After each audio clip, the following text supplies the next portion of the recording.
Salut, c'est Alexis et je suis très content de vous accueillir dans cette vidéo dans laquelle on va parler de Gumloop. Gumloop, c'est un outil d'automatisation qui fait un petit peu le buzz en ce moment, qui utilise de l'IA et une manière très innovante pour permettre de faire des automatisations puissantes et très simplement.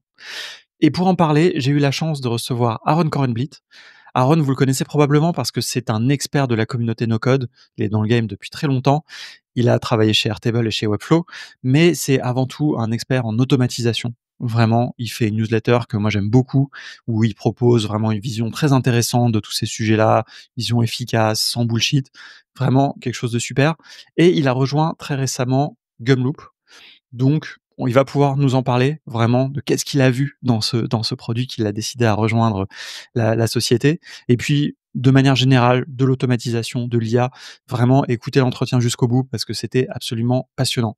Si vous voulez en savoir plus sur Aaron, sachez que j'ai eu l'occasion de l'interviewer et dans un très bel épisode que aussi j'ai beaucoup aimé. Je mettrai les liens évidemment dans la description, donc n'hésitez pas à aller voir. Et nous, on a démarré notre entretien directement, vraiment dans le vif du sujet. On est parti tout de suite sur Gumloop. Donc voilà, je vous demande juste un petit peu d'indulgence sur le montage parce que je suis pas très à l'aise forcément de faire des vidéos comme ça avec 2 personnes. C'est mon premier test en tout cas sur cette chaîne YouTube. Donc voilà, j'espère que ça vous a plu, mais en tout cas, je peux vous garantir que le contenu était passionnant. Encore une fois, vraiment écoutez jusqu'au bout. Écoutez aussi, l'interview d'Aaron que j'avais fait pour découvrir tout son parcours. Vous verrez que vraiment, plus que légitime sur tout ça. Et voilà, je vous laisse avec l'entretien et je vous dis à bientôt. Cool et bah, écoute, merci beaucoup Aaron d'être là avec moi, de prendre ce temps pour qu'on parle ensemble de Gumloop, donc qui est un produit et une société que tu as rejoint, très récemment et ça tombe bien parce qu'il y a un petit buzz qui a commencé, en tout cas dans la communauté No Code France. Il y a plusieurs personnes qui m'ont dit: «Ah, est-ce que tu as vu passer? Qu'est-ce que tu en penses?» et cetera et j'avoue, j'ai pas vraiment eu le temps, peu plus que de regarder juste de la page d'accueil. Il y a des choses qui m'ont l'air intéressantes. J'ai l'impression de sentir un petit peu le parti pris avec les nodes, d'IA. Mais voilà, bref, je me suis dit: «Je vais te demander», comme j'ai vu aussi passer la news évidemment que tu avais rejoint Gumloop, je me suis dit: «Voilà, si on peut en parler ensemble, c'est cool d'avoir quelqu'un qui peut me montrer de l'intérieur plus, parfait». Puis après on prendra peut-être quelques minutes pour discuter un petit peu quand même de ce que tu vois aussi du futur de l'IA et de tout ça Ah en ouais, tant écoute, Alexis, qu'expert merci, vraiment en merci de m'inviter. automatisation. C'est quasiment une tradition maintenant de, à chaque fois que je change de travail, de venir t'en parler. De pourquoi, m'expliquer pourquoi, qu'est-ce qui se passe. C'est vrai. Donc non, super, super excité de me rejoindre à Gumloop, de déménager à San Francisco aussi, une petite tradition, je pense, en tech américain, de finalement faire le pèlerinage jusqu'à San Francisco. Bon, si la question c'est qu'est-ce que Gumloop? Peut-être c'est une bonne place pour commencer. Peut-être c'est une façon bizarre de commencer cette entrevue où on discutait. Je parlais un peu de comment moi je suis venu à Gumloop.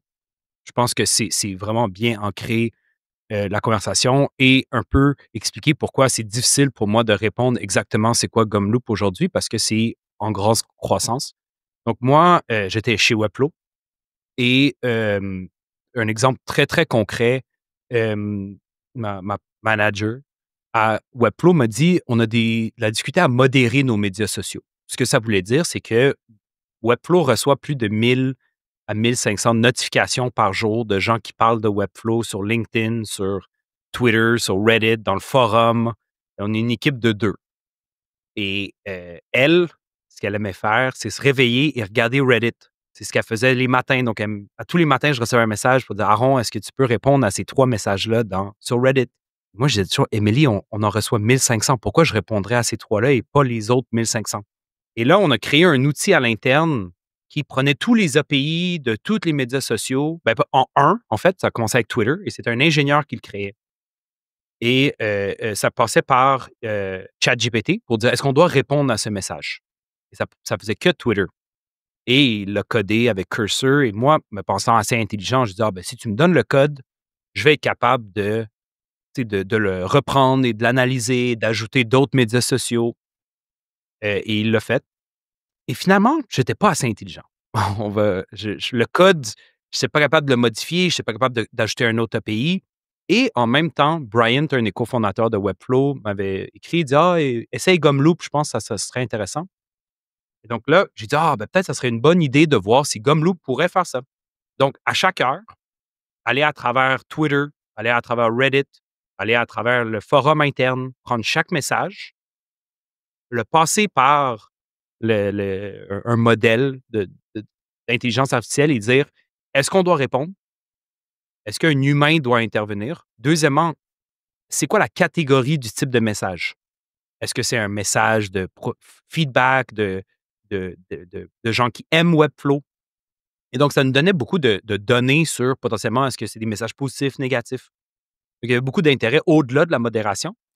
Et là, j'ai commencé à jouer avec Gumloop et j'ai pu en 3 heures, 4 heures, intégrer tous les messages Twitter, intégrer Reddit, intégrer le forum interne. Et vraiment, j'étais tellement surpris de la qualité.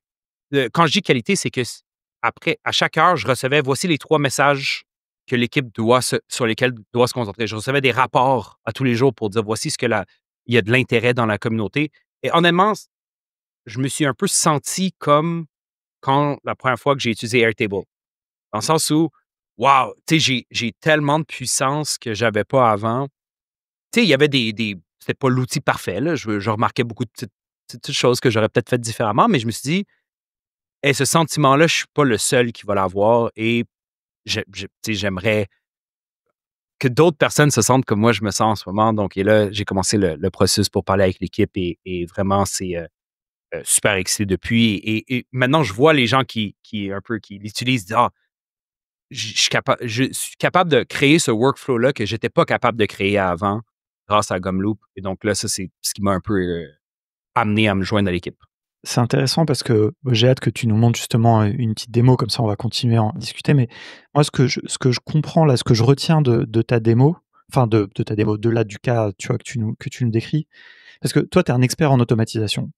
Mais ce que je comprends, c'est il y a deux choses. C'est-à-dire que tu as pu faire facilement ce scénario, cet usage, et en plus, l'intelligence qu'il y a dans ce scénario a été, enfin, t'a surprise, enfin, ou t'a en tout cas, plu dans le fait que, enfin, j'ai envie de dire le rapport entre le temps que tu as mis à faire, la facilité à faire le scénario et l'intelligence qui a été proposée dedans, me paraît, intéressante. Est-ce que je me trompe ou est-ce que c'est Ouais, ben plus fondamentalement, c'est que dans le scénario que je parle, donc il y a un côté if this then that. Tu sais, il y a un côté euh, un message qui contient Webflow, analyse intelligence artificielle, message Slack.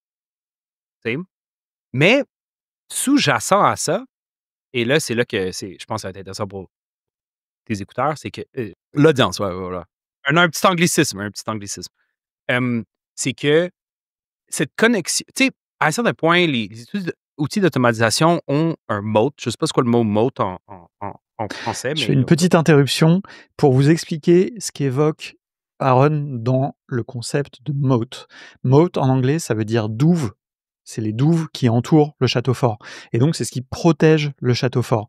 On a entendu ce mot aussi très récemment autour de tout ce qui est IA. Là, Aaron en parle pour les outils d'automatisation. Et donc, la douve, c'est ce qui protège les outils. Donc, c'est les innovations technologiques, en général, qui vont faire qu'un produit est plus performant qu'un autre et que si jamais on veut concurrencer ce produit, eh bien, il faut passer les douves. Et donc, en fait, c'est de la protection. Un petit peu pareil comme dans les IA, on parle des douves, des avancées technologiques qui vont être difficiles à reproduire par des concurrents et donc qui protègent le produit, en quelque sorte, de la concurrence.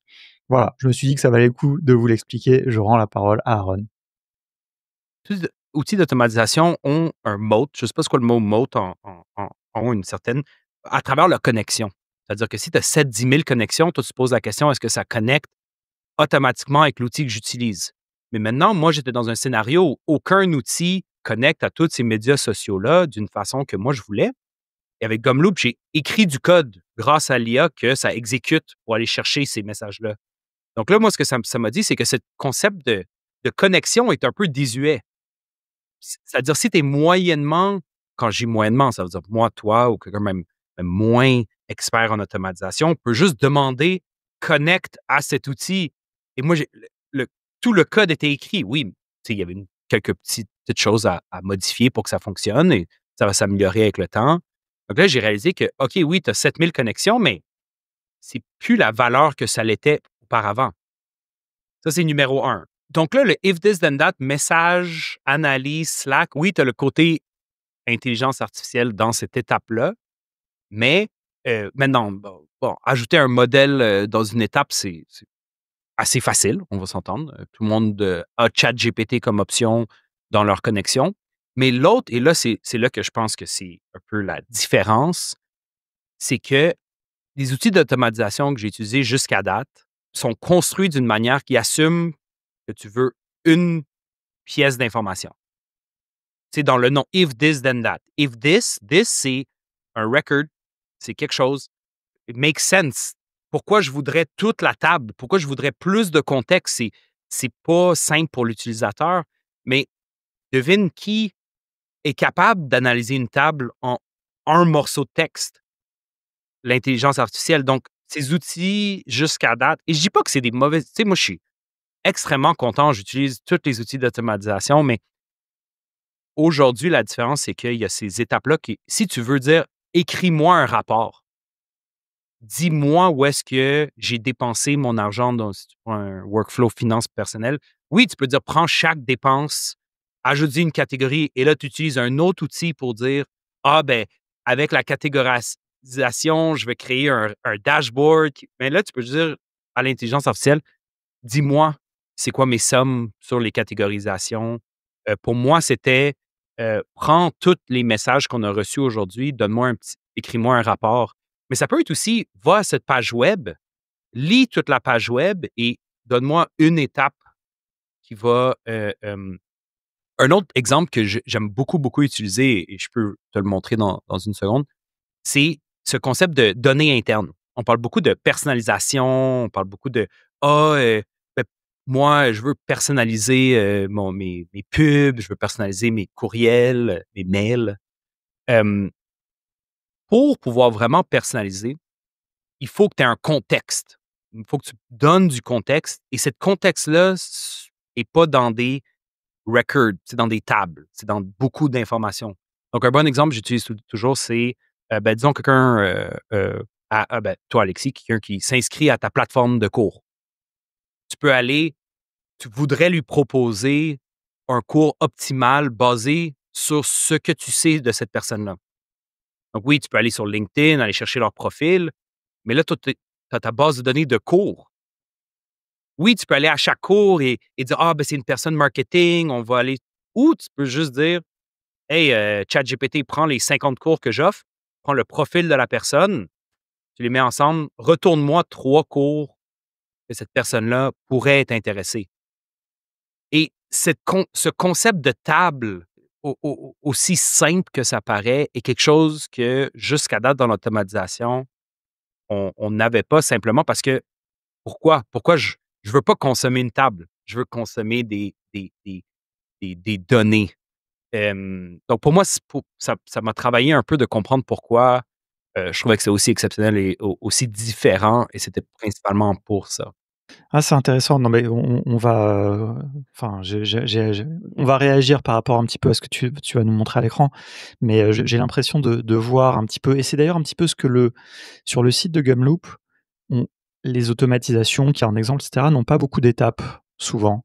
Et je pense que ça vient aussi du fait que, en fait, quand on fait des scénarios make et cetera, souvent on doit mettre beaucoup d'étapes parce que justement on doit retravailler la donnée, on doit découper, agréger, on doit faire des choses. Typiquement, voilà, on récupère plein de records et ensuite on doit les agréger pour avoir toute la table et puis essayer de faire des opérations. Et là, j'ai l'impression qu'il y a une notion un petit peu, on travaille sur des volumes un petit peu plus, peut-être plus flou en quelque sorte parce que les LLM notamment ont cette capacité justement comme tu disais de traiter un petit peu les données dans un ensemble et pas juste de manière très pointue comme on le faisait en programmation traditionnelle ou en no code traditionnel quoi. Ouais et je pense que même moi personnellement, quand j'ai commencé à utiliser l'outil, j'étais posé la question: «Ah, where is my webhook? Where» tu sais, où est le new record created? Et en fait, oui, bien sûr, on peut permettre ces utilisations-là, mais vraiment la différence de j'ai dû, changer la façon que je pense et je pense que c'est souvent dans, lorsqu'on est forcé à faire ça, qu'on vraiment on est capable de augmenter ce qu'on est capable de faire comme tu sais, même Airtable. Moi, je suis arrivé à Airtable, je l'utilisais comme un spreadsheet. C'est nul ce truc. Et ça a pris quelques mois pour comprendre, ah, OK, il y a une connexion. Ah, voici pourquoi c'est utile d'avoir une connexion. Donc, et, et même aujourd'hui, ce qui est vraiment, moi, ce qui m'excite beaucoup, c'est que les gens font créer quelque chose dans Gumloop et je dis, wow, j'aurais jamais pensé à faire ça. Tu vois, moi, je suis vraiment arrivé avec mes petits exemples simples. Tu sais, l'exemple de médias sociaux, quand je l'ai présenté au CEO, alors que je ne travaillais pas ici, il s'est dit, merde, j'ai jamais pensé qu'on utiliserait Gumloop pour faire ça. Et donc, moi non plus, en fait. Tu sais, et donc, c'est un peu ça qui est excitant de voir ce que tout le monde va construire. Donc, je peux te montrer rapidement un petit scénario simple qui va un peu montrer ces concepts-là dans l'exemple de personnalisation. Donc, je vais partager mon écran. Donc, je vais commencer avec un subflow. Donc, ça, je vais le faire étape par étape, montrer un peu la différence. J'ai déjà construit. Donc, ça prend un mail comme étape de début. Ensuite, ça, c'est des nodes. Ça va aller chercher LinkedIn, prénom, nom de famille, leur titre. Donc, l'objectif un peu de ce workflow-là, je vais le montrer, c'est de écrire ce mail-là. Donc, bonjour, premier nom. Ensuite, bienvenue à notre conférence sur l'intelligence artificielle et de retourner les, les speakers ou les talks qui seraient intéressants pour cette personne-là basés sur ce qu'on sait sur cette personne-là. Donc, ça prend des données externes. Donc, ça va aller sur LinkedIn, aller chercher le profil et ça va aussi aller chercher des données internes. Tu sais, un CMS, comment cet utilisateur-là utilise l'outil. Et donc, je pense que c'est là que vraiment Gumloop est exceptionnel. Et donc là, on va aller chercher leur profil, on va aller chercher leur LinkedIn, leur expérience de travail, et on va le passer dans un prompt. Donc, on va le passer dans l'intelligence artificielle, mais en même temps, on va aller chercher dans Google Sheet les différentes options. Donc, tu sais, par exemple, c'est quoi les talks qui sont disponibles? Ça, c'est les données internes. On va tout mettre ça ensemble et on va demander à l'intelligence artificielle quel talk recommanderais-tu à cet utilisateur-là basé sur leur profil. Donc là, je ne l'ai pas tout à fait. Je vais le changer ici. So, recommend 3 talks based on this user's profile and experience. Recommend only 3 talks. Return as a bullet point list. Donc là, on peut rouler. Je ne l'ai pas testé, j'aurais peut-être dû, mais on va voir qu'est-ce qui se passe. Ça prend un texte. OK, bon, ça a déjà roulé. Donc, je vais le faire étape par étape. Ça prend le Google Sheet. Ça, c'est ici, le début. Ça va ensuite enrich contact. Ça va chercher leurs informations. Ça va regarder toutes leurs expériences. Ça, c'est le CEO de Gumloop.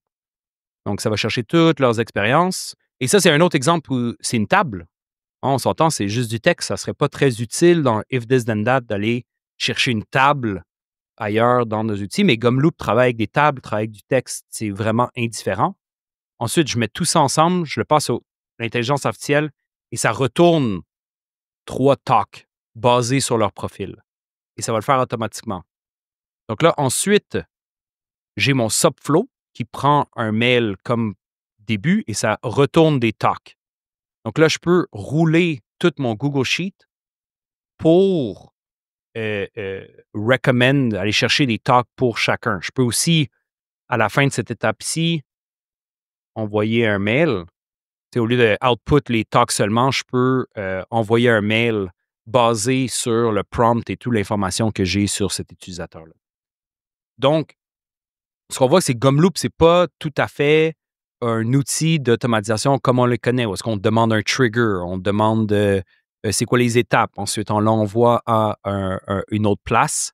Ça peut tout faire en un flow ou des subflows et vraiment compléter la tâche qu'on demande ou qu'on veut faire. Et ça peut même répondre à des questions comme, pour cet utilisateur, qu'est-ce qu'on devrait recommander? Qu'est-ce qu'on devrait faire? Et ça peut faire ça parce que ça peut ingérer des tables. Ça peut aller chercher de l'information à l'interne ou à l'externe. C'est hyper intéressant.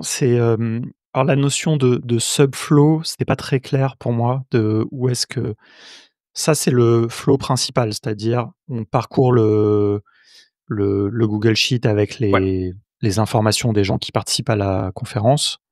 Ensuite, on rentre dans le subflow et le subflow, c'est tout le moulinage que tu nous as montré des informations entre elles pour avoir la recommandation. exact. Un des plus grosses différences, c'est qu'il faut penser encore plus comme un développeur. Donc, ce concept de function, ce concept de OK, je vais séparer mon workflow en plusieurs étapes qui sont indépendantes. Et une des raisons principales pour qu'on fait ça, c'est que je peux faire un error shield. Donc là, par exemple, si je veux dire, OK, parfois, je ne vais pas pouvoir trouver le profil de l'utilisateur. Par exemple, moi, je sais que moi, aaron@gumloop.com, si on roule, ça va créer une erreur parce que je suis trop nouveau et tous les modèles LinkedIn Scraper ne vont pas fonctionner. Mais maintenant, si je veux rouler sur 400 utilisateurs, je veux que le flow fonctionne même si un des subflows ne fonctionne pas. Donc, on peut mettre un error shield. Donc, ça, c'est une raison technique pour utiliser des subflows, mais c'est de penser comme plus comme un développeur, de dire, OK, si il- on veut séparer notre automatisation dans plusieurs étapes, ensuite, ici, on retourne les recommended talks. Je peux avoir une autre étape qui envoie le mail ou qui envoie à un outil de mail pour cet utilisateur, voici les recommended talks. Donc, on est capable de faire cette séparation-là. J'aime bien cette idée de réfléchir comme un développeur. Je pense que c'est un des écueils des fois un peu des gens qui abordent les outils no code, un peu en se disant: «Ah bah, moi je suis pas dev, j'ai pas besoin de je vais bidouiller» et cetera. Or, voilà, pour tirer profit, je pense mais il faut apprendre aussi à réfléchir comme un dev, mais ça me plaît bien. Moi, j'ai une question parce que tout à l'heure, tu m'as intrigué avec cette notion de connecteur un peu où tu disais il faut aussi réfléchir un peu différemment justement, ces notions de trigger et cetera. Et alors, par exemple, si tu veux aller chercher la, l'exemple que tu donnais tout à l'heure, tu vois, de les mentions de de, mmh, de Webflow, par exemple, quelque part, ça ressemble à quoi un petit peu, Ouais, excellente question. Donc, disons rapidement, je vais le construire par exemple. Disons, il y a trop de volume pour faire un webhook-based workflow. Tu peux utiliser un webhook. Donc, tu peux euh, commencer un workflow avec un webhook. Puis, il y a certaines triggers, par exemple Airtable, où est-ce qu'on peut l'utiliser comme trigger, activate as flow trigger. Mais l'exemple que moi j'avais chez Webflow, j'utilisais un time trigger. À chaque heure, va chercher tous les mentions sur Twitter de Webflow. Et comment j'ai créé ce trigger-là? C'est que j'ai créé un custom node. Un custom node permet d'exécuter du code, des input-output paramètres. Mais ce qui est intéressant, c'est que tu peux demander à l'intelligence artificielle d'écrire ton code. So, disons, là, je ne sais pas si ça va le faire parfaitement, mais disons dire every hour, so return all tweets that mention at Gumloop from the last. Donc, juste par exemple. Donc là, ça va t'écrire du code que tu peux exécuter. Et oui, c'est du Python. Mais ce qui est intéressant, c'est que moi, j'ai jamais, tu sais, j'ai dit, tu le roules, ça te donne une erreur, tu dis, ah, ben, it's running this error. Et nous, on fait beaucoup d'étapes en arrière pour générer ce code-là. Toujours, on veut l'améliorer, cette fonctionnalité-là, pour pouvoir vraiment chatter avec l'intelligence artificielle. Euh, mais ça, c'est du code qui peut être exécuté maintenant à chaque fois. Donc, moi, j'exécutais ce code-là à chaque heure et ensuite, j'analysais chaque message. Et tu peux faire ça avec n'importe quelle connexion.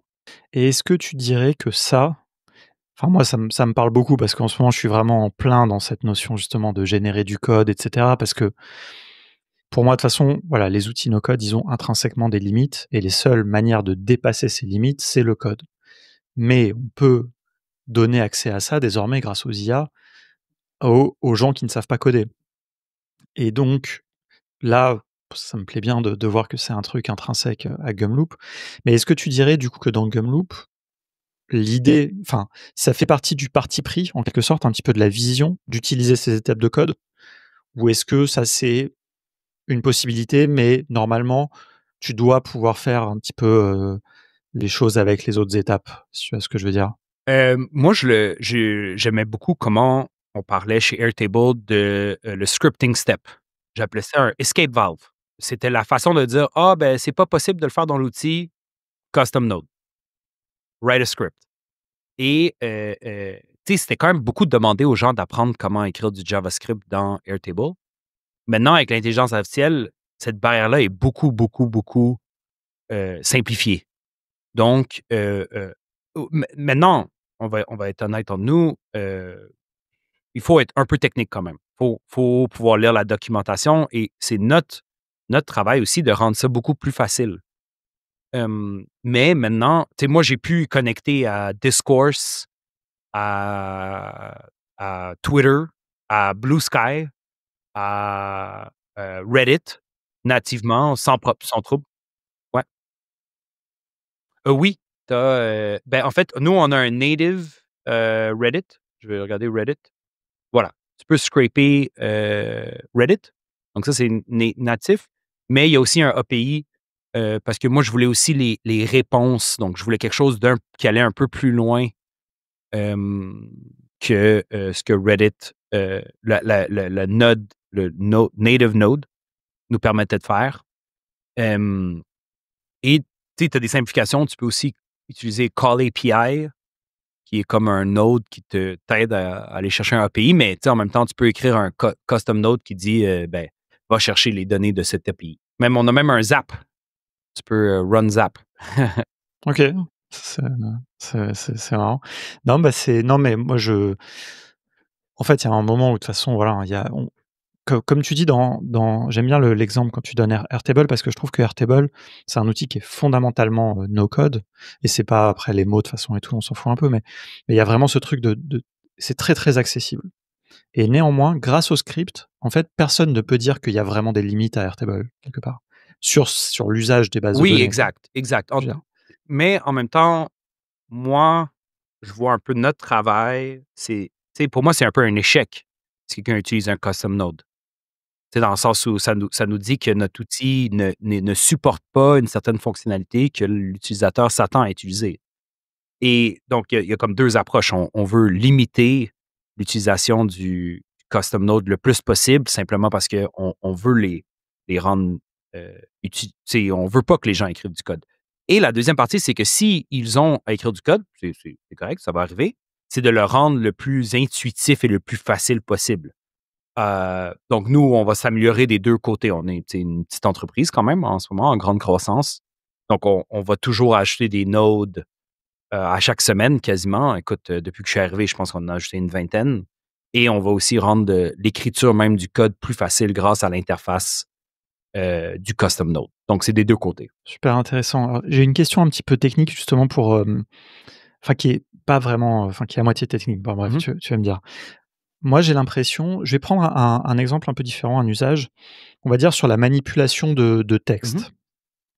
Donc, imaginons donc on a, un grand volume de texte, dans lequel on veut faire une opération, mais qui est une opération, déterministe, tu vois? C'est-à-dire que avec des formules, tu pourrais arriver à, je sais pas, par exemple, je vais te dire un truc, voilà, on a un texte et on veut supprimer une liste de mots Mmh. dedans. Une manière de faire ça qui est, par exemple, de faire des expressions régulières ou des formules ou des choses comme ça. Et puis il y a une autre manière de faire qui est de demander à un LLM Ouais, de faire ça. ouais. Et puis il y a une troisième manière qui est de générer un script qui fait ça quoi, en Mmh. quelque sorte. Quelle est, tu vois, j'ai l'impression que par exemple, ça serait complètement possible de mettre une étape de AI dans Gumloop qui ferait ça, où on lui dit: «Voici un texte, voici les mots à supprimer, sors-moi Ouais, le texte». C'est pas forcément non plus le truc le plus efficace, parce qu'à chaque fois, on va aller demander à un LLM ouais. et donc quelque part, on consomme un peu des ressources. Voilà, je sais pas si tu vois un petit Oui, peu dans bah, ces quelles sont les options les préférables, tu vois un peu la vision par rapport à ça? Ouais, ben, c'est drôle que c'est vraiment une question intéressante et je pense que ça parle un peu de je veux pas dire notre âge technologique, si on veut.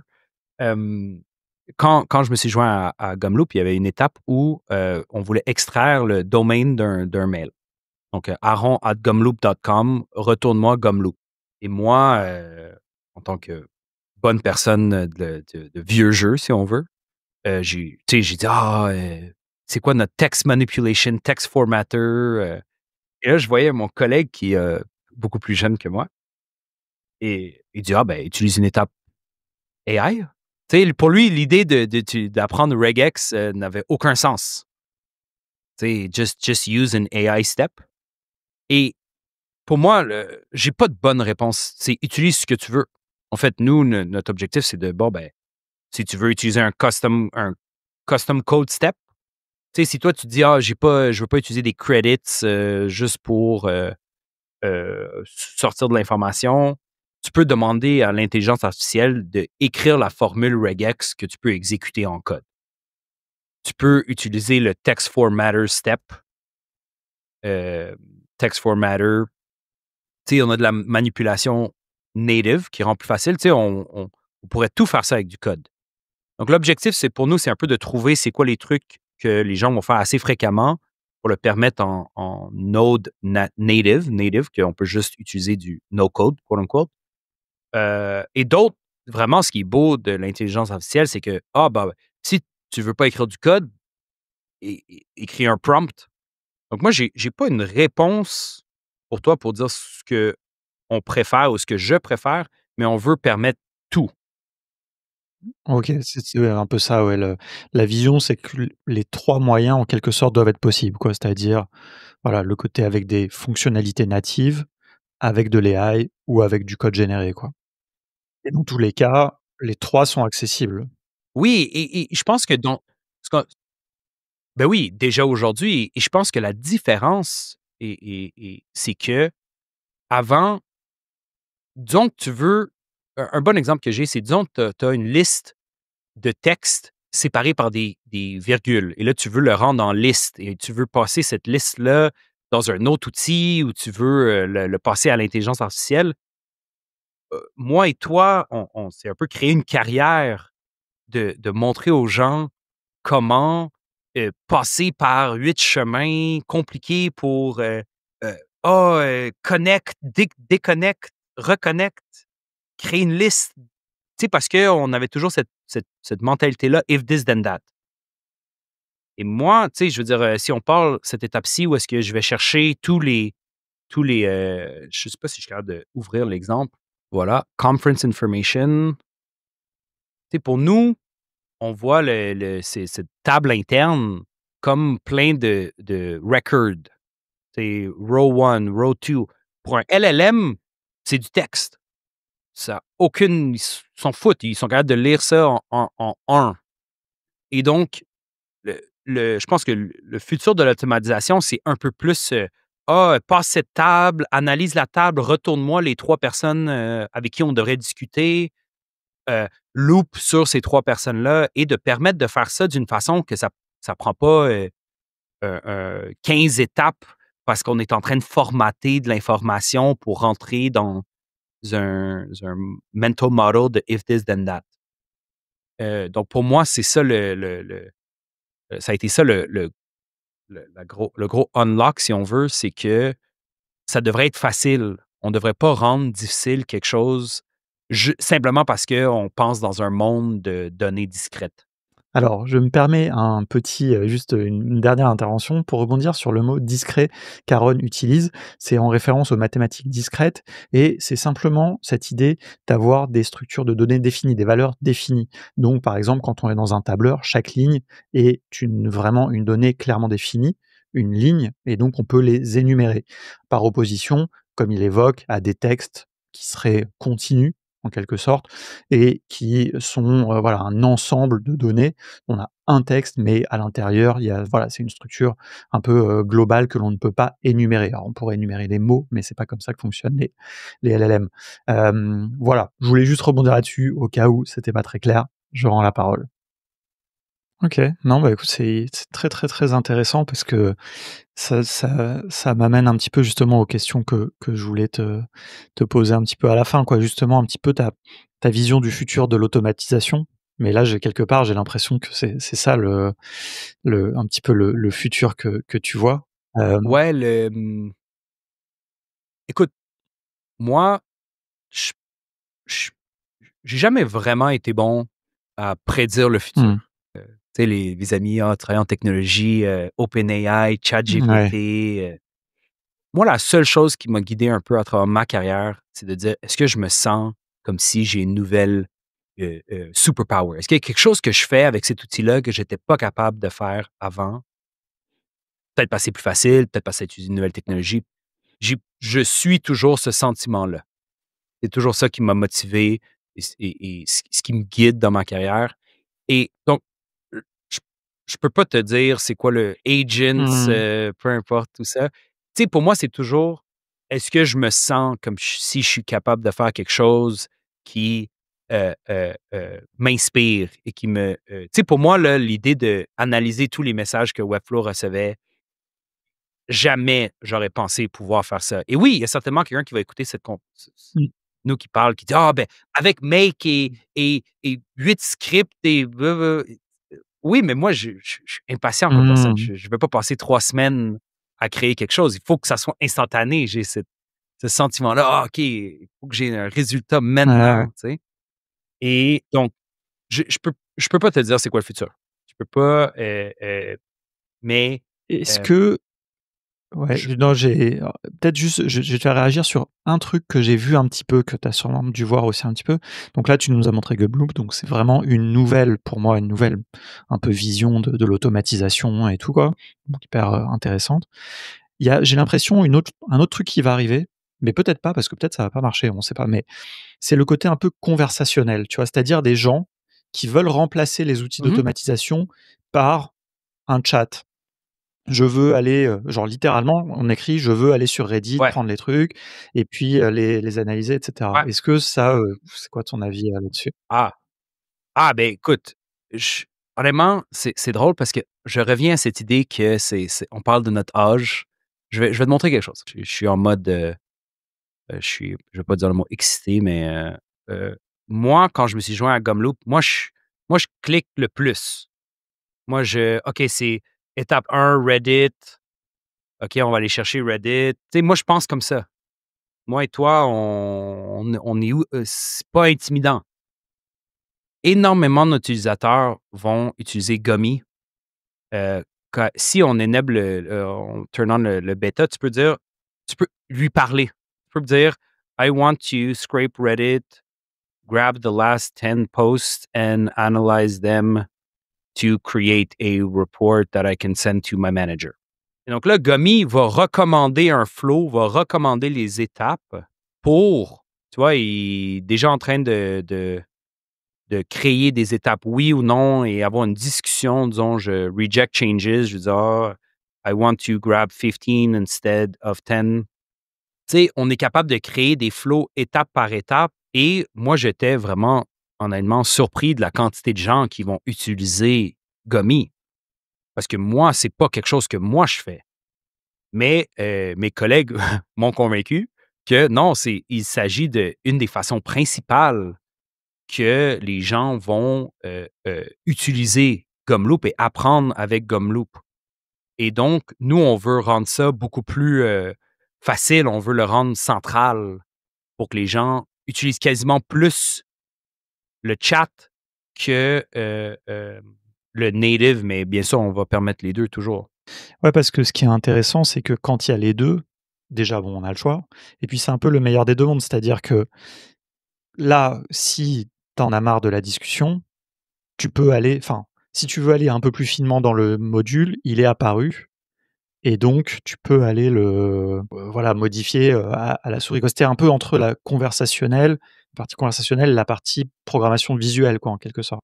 Ouais, ouais, exact. Donc, c'est pas un ou l'autre. C'est pas, moi, je crois toujours qu'il faut avoir un source of truth, tu sais, c'est quoi mon flow, qu'est-ce qui se passe, mais Gummy, écoute, tu sais, ça, c'est intégré directement avec notre code. Donc nous, plus les gens utilisent Gumloop, plus on écrit du code, meilleure notre documentation, meilleur Gummy devient. Donc, tu sais, c'est pas Gummy, moi, je suis toujours vraiment surpris et je l'utilise toujours pour montrer aux gens ce qui est possible. Mais maintenant, moi, je suis pas quelqu'un qui aime chatter. Mais la majorité de nos utilisateurs vont utiliser Gummy pour construire leur flow. Donc oui. OK. Non, bah, écoute, c'est hyper intéressant, ouais, effectivement de voir les 2 approches et qu'effectivement elles sont pas du tout, antinomiques. Mais c'est vrai que moi j'ai un peu plus de mal à imaginer un outil où il y aurait que la partie conversationnelle. Ah, je suis d'accord. Je pense que c'est tout. Il faut toujours montrer qu'est-ce qui en devient. Mais maintenant, Exactement, c'est ouais. peut-être la meilleure place pour commencer, de pouvoir et aussi parce que, tu sais, il y a souvent: «Ah, une erreur commune. Ah, est-ce qu'on peut utiliser l'éducation?» Moi, ce que je dis toujours ici, il y a pas une bonne réponse. Gummy n'est pas la bonne réponse. Mes vidéos seront pas la bonne réponse. C'est toutes les réponses ensemble. C'est qu'il y a des gens qui vont dire: «Ah, je veux comprendre, je veux passer 2 minutes à écouter une vidéo. Ah, je veux chatter avec Gummy. Ah, je vais aller demander à mon collègue sur le forum.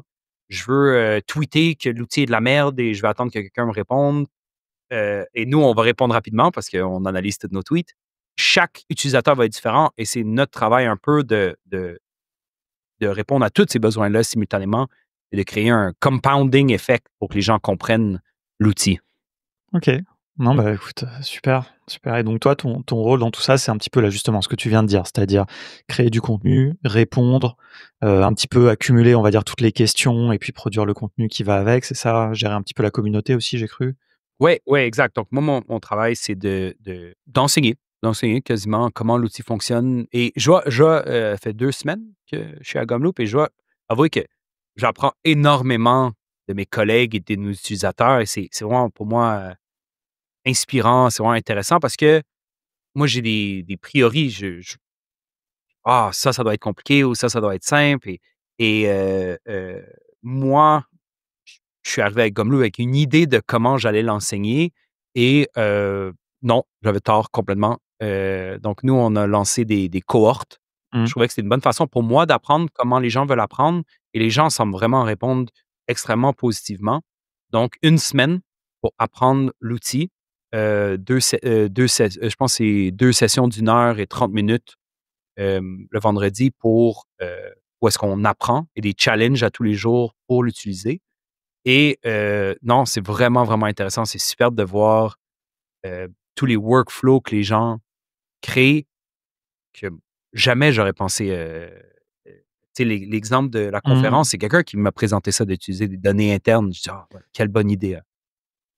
Quelqu'un qui analyse des vidéos YouTube pour créer des clips, quelqu'un qui crée un chatbot à l'interne pour leurs utilisateurs basé sur toute l'information de la compagnie. Écoute, support, il y a vraiment, tout est possible, donc moi, Cool, ça écoute, c'est m'excite super, énormément. super intéressant, on va suivre ça. Quand on se reparlera la prochaine fois, je vais te laisser quelques mois et tu nous diras c'est quoi les usages les plus intéressants que tu as vus. Parce que ça, moi, je trouve que c'est quand on est, j'imagine, enfin, quand on est éditeur d'un outil, qu'on travaille en tout cas chez un outil éditeur d'un outil aussi flexible, c'était peut-être aussi vrai, chez Webflow et cetera.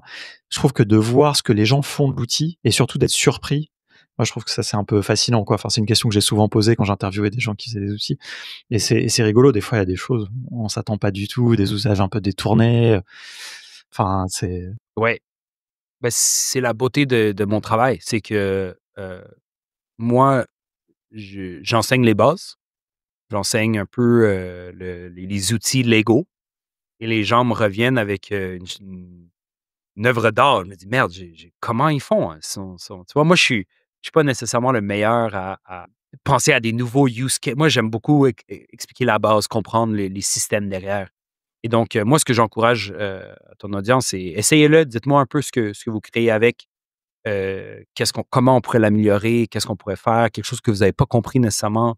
Moi, ça me fait toujours, toujours plaisir, mmh. d'apprendre de toi et de tout le monde. Donc moi, je suis étudiant de tout le monde. Donc, non, j'apprécie l'invitation. Grand merci. Essayez Gumloop, dites-moi ce que vous en pensez Avec plaisir. Et bah, et écoute, je vais voilà. tester un petit peu tout ça. Je regarderai un petit peu dans la communauté si des gens l'essayent et puis on reviendra vers toi et on prendra des nouvelles, dans quelque temps. Super. Bon, ben, j'apprécie énormément, Alexis. Merci pour l'invitation. Merci à toi et puis, bon courage, bonne chance pour, ce début, cette nouvelle aventure. C'est très, très excitant et nous on va te suivre. Juste une dernière question, est-ce que tu vas reprendre un petit peu ta newsletter, tes articles, tout ça? Enfin Oui, en fait, ben, c'est drôle que tu dis ça parce que là, je suis en déménagement. Donc là, je pensais refaire ma newsletter, mais juste parler de mon expérience chez Gumloop. Donc je trouvais que un peu, ma vision sur tu sais, il y a beaucoup de tout le monde est AI agent, il y a tellement de c'est tellement intense. Ah, beaucoup de bruit et tu sais, pour moi, tu le sais, tu sais, j'ai une audience qui, heu, pour moi, c'est pour ça que j'ai toujours Gumloop, le fait que ça ingère des tables, c'est wow! C'est vraiment un truc exceptionnel. Mais je pense que à moins que tu comprennes des outils d'automatisation, dire que ça ingère des tables, what the fuck does that mean? Tu sais? Si j'aime, tu sais, genre AI, tu sais, quand je dis le custom node, tu sais, le moat, là, le concept que Zapier a 7000 connexions, mais là, je peux faire une connexion en 30 secondes. Tu sais, c'est de ça que je veux parler un peu de, OK, si on le regarde vraiment comme operator, comme personne qui opère dans des business, qui c'est quoi? Tu sais, le ChatGPT, là, c'est nul, mais c'est correct que ce soit nul. Moi, je pense plus, est-ce que, tu sais, pour moi, c'est vraiment intéressant pour tout ce qui a pas d'API. Mais en même temps, s'il y a pas d'API, est-ce que c'est quelque chose que moi puis toi, on veut utiliser dans notre jour le jour, dans notre business? Pas tant. ouais, ouais, non, bah, on suivra ça justement, je mettrai les liens et tout parce que moi j'aimais beaucoup ta newsletter justement, tu as un point de vue et des partis pris sur tous ces métiers autour de l'automatisation et tout qui sont super. Ben, ça me motive, ça me motive. Je vais là, j'ai une semaine de vacances et après ça, on va, je me suis dit que je garde ouais, c'est ça, donc je vais faire un peu de vélo donc, hey, merci encore Alexis, hein. Tu gardes